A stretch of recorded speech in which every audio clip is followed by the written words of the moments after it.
তুমি এসেছিলে তাই এই বাংলা এসেছিল বিদ্রোহী কবিতা, উচ্ছ্বাসে নেচে উঠেছিল পদ্মার ঢেউ।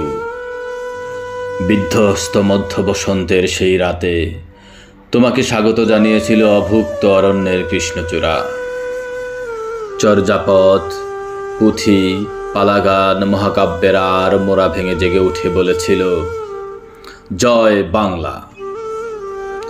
তোমাকে স্বাগত জানালো সূর্য সেনের ফাঁসির মঞ্চ, ক্ষুদিরামের আত্মত্যাগ, তিতুমিরের বাঁশের কেল্লা, মাদারীপুরের পূর্ণচন্দ্র আর বাংলার পূর্ণচন্দ্র রাত।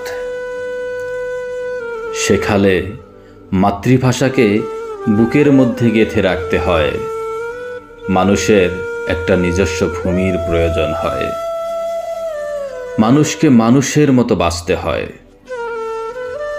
৩,৫০০ বছর হেঁটে দেখি একটি মানুষ, একটি ব্যক্তি কিভাবে দেশ হয়ে যায়, তর্জনীর ডগায় কিভাবে একটি দেশ নেচে ওঠে, কিভাবে জেগে ওঠে সিরাজের সমাধি ছোঁয়া সুবাস সমর। তুমি সর্বকালের শ্রেষ্ঠ বাঙালি, তুমি দেশ, তুমি শেষ কণ্ঠস্বর।